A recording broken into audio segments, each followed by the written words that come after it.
Hello everyone, this is Archie Verma and in this video we are going to talk about the steps involved in the genetic engineering. So without any delay let's start. First of all हमें पता है कि genetic engineering के अंदर हम gene का manipulation करते हैं। तो जीन जो होता है वो डीएनए में होता है, ठीक है। तो डीएनए को हमें आइसोलेट करना पड़ेगा। तो फर्स्ट स्टेप है आइसोलेशन ऑफ डीएनए। अब आइसोलेशन ऑफ डीएनए के लिए या फिर डीएनए को आइसोलेट करने के लिए हमें जो भी हम सेल ले रहे हैं या फिर जो भी हम टिश्यू ले रहे हैं उसको हमें तोड़ना पड़ेगा, उसकी जो लेयर्स हैं उनको तोड़ना पड़ेगा। जैसे कि अगर सेल वॉल है तो सेल वॉल को हटाओ, उसके बाद प्लाज्मा मेम्ब्रेन को हटाओ, जितने भी बाकी के जो बायोमोलिक्यूल्स हैं उनको हटाओ। तो उसके लिए जैसे हमारे पास अगर बैक्टीरिया का सेल है तो उसके पास जो लेयर होती है उसको डाइजेस्ट करने के लिए हमारे पास लाइसोजाइम होना चाहिए, ठीक है। अगर हमारे पास एनिमल सेल है तो उसमें हमारे पास डायरेक्टली प्लाज्मा मेम्ब्रेन होती है। तो उनको उसको डाइजेस्ट करने के लिए या उसको ब्रेक करने के लिए हमारे पास हम डिटर्जेंट का यूज़ करेंगे, बिकॉज डिटर्जेंट के अंदर हमारे पास हमें पता है कि लिपिड को तोड़ने के लिए लाइपेजेस होते हैं, तो हम डिटर्जेंट का यूज़ कर सकते हैं, ठीक है। ऐसे ही अगर हमारे पास फंगस है या फंजाई का सेल है तो हम उसको उसकी जो सेल वॉल है काइटिन की होती है उसको तोड़ने के लिए हम काइटिनेज का हेल्प लेंगे, ठीक है। अगर हमारे पास प्लांट का सेल है, सेल्लोज की लेयर होती है तो सेलुलर उसकी जो सेल्लोज की सेल वॉल है उसको तोड़ने के लिए हम सेलुलोज की हेल्प लेंगे। आरएनए को हटाने के लिए, बिकॉज ऑब्वियसली बात है जब सेल एक्सट्रैक्ट बनेगा तो उसमें आरएनए भी होगा और प्रोटीन भी होगा और डीएनए भी होगा। तो डीएनए को हटाकर डीएनए को हमें बचाना है, डीएनए को इंटैक्ट रखना है, इसलिए हम डीएनएज नहीं डालने वाले हैं। डीएनएज नहीं डालने वाले हैं, हम आरएनएज डालेंगे ताकि आरएनए हट जाए, प्रोटीन्स डालने वाले हैं ताकि प्रोटीन हट जाए, डीएनएज नहीं डालेंगे ताकि डीएनए इंटैक्ट रहे, ठीक है।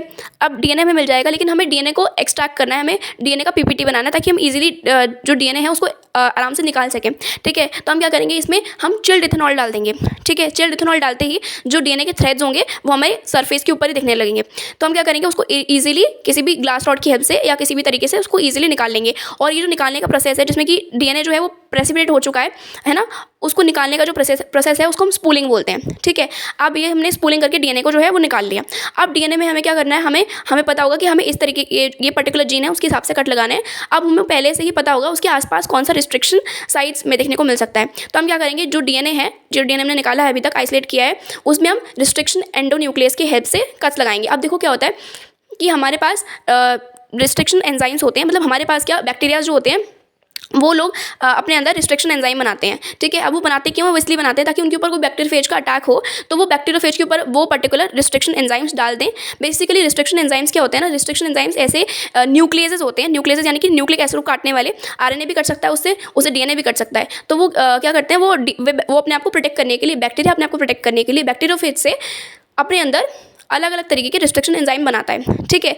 अब ये न्यूक्लियसेस होते हैं, रिस्ट्रिक्शन एंजाइम ना कि जो न्यूक्लियसेस होते हैं ये बैक्टीरियोफेज के अगेंस्ट प्रोटेक्शन प्रोवाइड करते हैं। क्या करते हैं, जैसे रिस्ट्रिक्शन एंजाइम बनते हैं और बैक्टीरियोफेज का अटैक होता है वो तुरंत की तुरंत रिस्ट्रिक्शन एंजाइम जाकर के जो बैक्टीरियोफेज का डीएनए है, आरएनए उसको कट कर देता है, चॉप कर देता है। तो जो बैक्टीरिया होता है वो प्रोटेक्ट हो जाता है। अब ये सवाल आता है कि बैक्टीरिया खुद को कैसे बचाता है, बिकॉज रिस्ट्रिक्शन एंजाइम जो है वो बैक्टीरिया पे भी तो अटैक कर सकते हैं, बैक्टीरिया के डीएनए को भी तो चॉप कर सकते हैं।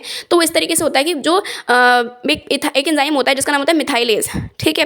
तो ये मिथाइलेज नाम का एंजाइम क्या करता है कि बैक्टीरिया का खुद का डीएनए है, ठीक है, उसके ऊपर जाके मिथाइल ग्रुप अटैच कर देता है। तो रिस्ट्रिक्शन एंजाइम उसको यानी कि बैक्टीरिया का जो डीएनए है, खुद का डीएनए है, उसको कट नहीं करता, लेकिन अटैक करता है सिर्फ और सिर्फ बैक्टीरियोफेज के डीएनए पे, ठीक है। तो हम लोगों ने क्या किया, ये जो रिस्ट्रिक्शन एंजाइम्स हैं हमारे पास हैं इनको हम हेल्प लेते हैं। अब देखो क्या होता है ना कि न्यूक्लियसेस हमारे पास आरएनए भी हो सकता है, आरएनएस भी हो सकता है, डीएनएस भी हो सकता है, ठीक है। अब ये न्यूक्लियसेस किस तरीके से कट लगाते हैं, वो यानी कि वो साइड में कट लगाएंगे, ठीक है। जो डीएनए का सीक्वेंस है उसमें साइड में कट लगाएंगे या फिर बीच में कट लगाएंगे, ठीक है। उसके हिसाब से हमने इनको दो हिस्सों में डिवाइड किया है, एक्सोन्यूक्लियसेस या फिर एंडोन्यूक्लियसेस। एक्सोन्यूक्लियसेस जो होते हैं वो साइड से कट लगाते हैं। जैसे कि मान लो कोई भी सीक्वेंस हमारे पास है डीएनए का, अब उस डीएनए के सीक्वेंस में साइड से कट लगाना शुरू करेंगे। एक्सोन्यूक्लियस कोई भी स्पेसिफिसिटी के साथ में कट नहीं करते, मतलब उनका कोई भी स्पेसिफिक सीक्वेंस नहीं होता कि वो रिकॉग्नाइज करेंगे, वो सिर्फ और सिर्फ जो भी उनको डीएनए मिलेगा, डीएनए का सीक्वेंस मिलेगा, वो साइड से कट लगाना शुरू कर देंगे, ठीक है। और एक बेस पेयर को एक बार में निकाल देते हैं, ठीक है।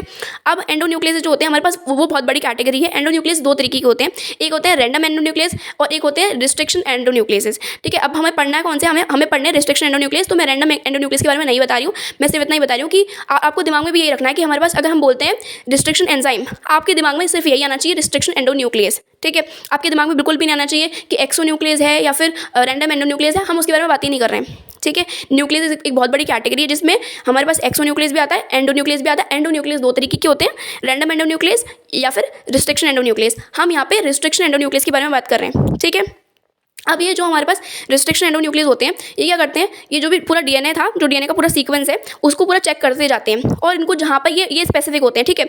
अब इनको जहाँ पे दिखेगा कि हाँ ये मेरा वाला स्पेसिफिक सीक्वेंस है जिसको मेरे को रिकॉग्नाइज करना है, जैसे उनको वहाँ पे वो सीक्वेंस दिखता है, वो अपने हिसाब से उनका कुछ डिफाइंड कट होता है, उस तरीके से कट लगा देते हैं। जैसे कि आपको याद रखना है कि हमारे पास एक रिस्ट्रिक्शन एंडोन्यूक्लियस होता है जिसका नाम है EcoR1, ठीक है।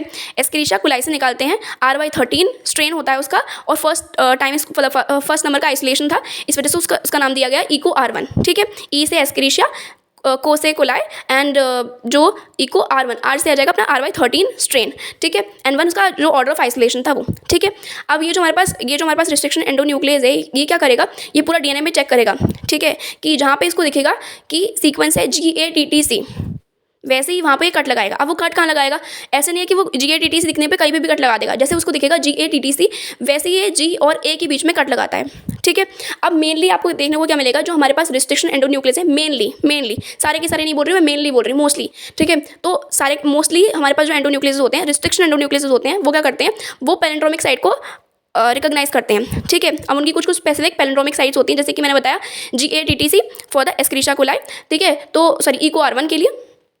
वैसे ही हमारे पास SMA1 होता है, उसके पास GGGCCC करके एक साइट होती है, उसको वो रिकॉग्नाइज करता है, ठीक है। तो अब ये लोग जब पूरा रिकॉग्नाइज कर रहे हैं तो उसके हिसाब से अपने हिसाब से कट लगाएंगे, ठीक है। अब जैसे मैं बता रही हूँ पैलेंड्रोमिक साइट के बारे में, ठीक है। तो पैलेंड्रोम्स क्या होते हैं, पैलेंड्रोम्स होते हैं जैसे कि अगर आप उसको मतलब जैसे मैंने बताया कि GATTC, ठीक है, तो अगर आप उसको सीक्वेंस को 5 प्राइम से 3 प्राइम पढ़ोगे एक स्टैंड पे, तो आपको वही सेम सीक्वेंस मिलेगा GATTC। अब जब आप उसको दूसरी यानी कि जो उसकी कॉम्प्लीमेंट्री स्टैंड है उसमें भी आप 5 प्राइम से 3 प्राइम की तरफ रीड करोगे, तभी आपको देखने को मिलेगा GATTC। समझ में आ रही, इस तरीके से होते हैं। And same goes to SMA1 also. और बहुत सारे हमारे पास एंडोन्यूक्लियस होते हैं, रिस्ट्रिक्शन एंडोन्यूक्लियस होते हैं, जो कि पैलेंड्रोम्स को ही रिकॉग्नाइज करते हैं, ठीक है। अपने स्पेसिफिक पैलेंड्रोम्स होते हैं, उसको रिकॉग्नाइज करते हैं और अपने हिसाब से कट लगाते हैं।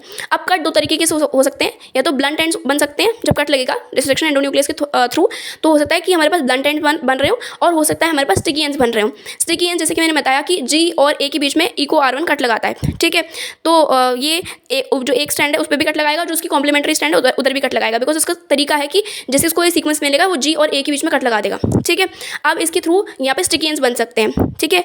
और दूसरी जगह जैसे मैंने बताया था कि SMA1 का, ठीक है, SMA1 क्या करता है, वो G और C के बीच में कट लगाता है, तो उसको जहाँ पे भी दिखता है G और C, तो वो वहाँ पे कट लगा देता है। अब देखो, जब आप इसमें थोड़ा दिमाग लगाओगे आपको देखने को मिलेगा कि जो EcoR1 का जो स्टिकी एंड्स का फॉर्मेशन जैसे मैंने बताया, तो वहाँ पे क्या हो रहा है कि वहाँ पे जब ये अटैच करने जाएगा जो वेक्टर के साथ में, जिसके साथ हम इसको अटैच करने वाले हैं, इस पर्टिकुलर जीन के सीक्वेंस को या जो भी है, तो ये क्या करेगा, ये यहाँ पर हाइड्रोजन बॉन्ड्स का फॉर्मेशन कर लेगा आराम से, ठीक है। यहाँ पे कुछ बनाने के लिए हाइड्रोजन बॉन्ड्स के लिए है नहीं, बिकॉज कुछ यहाँ पे न्यूक्लियोटाइड बचा ही नहीं, ये एज इट इज सारे के सारे कॉम्प्लीमेंट्री आए हैं ब्लंट एंड्स के अंदर, लेकिन यहाँ पे कॉम्प्लीमेंटरिटी छूट गई है, तो जब भी अटैच करने जाएंगे तो ईजिली हाइड्रोजन बॉन्ड्स का फॉर्मेशन हो सकता है, और अच्छे से इनकी जो बॉन्डिंग है, इनका जो लाइगेशन है वो अच्छे से हो सकता है।